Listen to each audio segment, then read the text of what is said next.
इन सब के काफिले रुक जाते थे और माफिया का काफिला निकलता था। और जब हमने कार्रवाई की उस माफिया के खिलाफ और उसको रगड़ करके कोर्ट के सामने प्रस्तुत किया तो उसकी पैंट गीली हो गई थी। मुख्यमंत्री योगी आदित्यनाथ ने मेरठ के सरधना में मुजफ्फरनगर से भाजपा प्रत्याशी संजीव बलियान के पक्ष में जनसभा को संबोधित किया। सीएम योगी ने सख्त लहजे में बिना मुख्तार अंसारी का नाम लिए कहा कि एक दुर्दांत माफिया को हमने ऐसा रगड़ा कि पैंट गीली हो गई। जिनकी गर्मी हम शांत कर चुके हैं, उन्हें मत उठने दीजिएगा। अभी जम्मू कश्मीर से आ रहा हूं और केवल यहां की सभा के लिए आया हूं, अन्यथा मेरे और भी कार्यक्रम थे। मैंने कहा नहीं, मैं जाऊंगा सरधना में, मैं इस बार जरूर जाऊंगा, 24 में मैं जरूर जाऊंगा। और बहनों भाइयों, मैं इसीलिए आया हूं आपसे कहने के लिए, जो लोग गुमराह कर रहे हैं उनके गुमराह में आने की आवश्यकता नहीं। ये लोग कभी नहीं आएंगे। फिर जाति के सौदागर उपयोग करेंगे, बाद में सौदेबाजी करके गायब हो जाएंगे। हमें किसी भी ऐसे व्यक्ति के बहकावे में नहीं आना है जिससे हमारा राष्ट्र धर्म खतरे में आए। याद रखना, इस देश के राष्ट्र धर्म को हमेशा खतरा जब भी आया है, इन्हीं लोगों के कारण आया है जिन्होंने जातीयता के आधार पर समाज के सामाजिक ताने बाने को छिन्न भिन्न किया है, हमेशा छिन्न भिन्न किया है। और बहनों और भाइयों, मैं आपको इस बात के लिए आश्वस्त करता हूं कि कोई माए के लाल बाल बांका नहीं कर सकता है। सुरक्षा की इतनी पुख्ता व्यवस्था हमने की है यूपी के अंदर।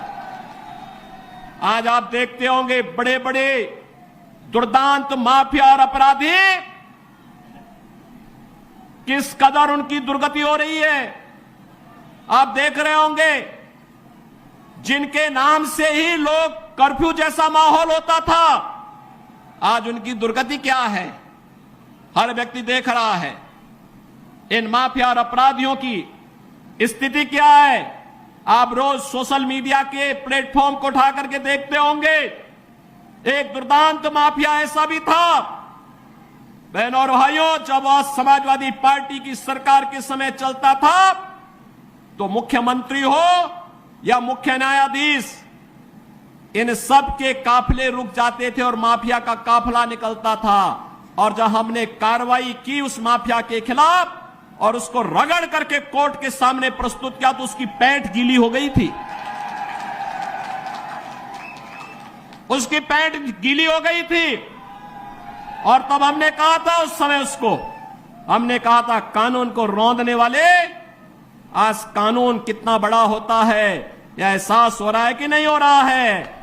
और निर्दोष लोगों को मारोगे तो मिट्टी भी नहीं मिल पाएगी। और बहनों और भाइयों, इसीलिए मैं आया हूं आपसे कहने के लिए,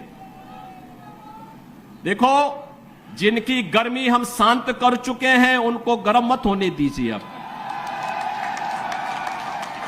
इस क्षेत्र को विकास की मुख्य धारा के साथ जुड़ने दो। उनकी सबकी गर्मी शांत हो गई है, वे गए काम से।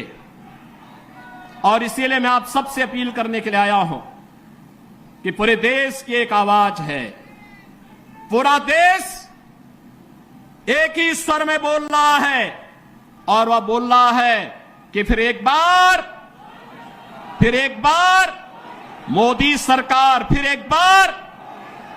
तो आप भी सीएम योगी के इस बयान को ज्यादा से ज्यादा शेयर करें और बने रहिए आपके अपने चैनल खबरों का खजाना के साथ।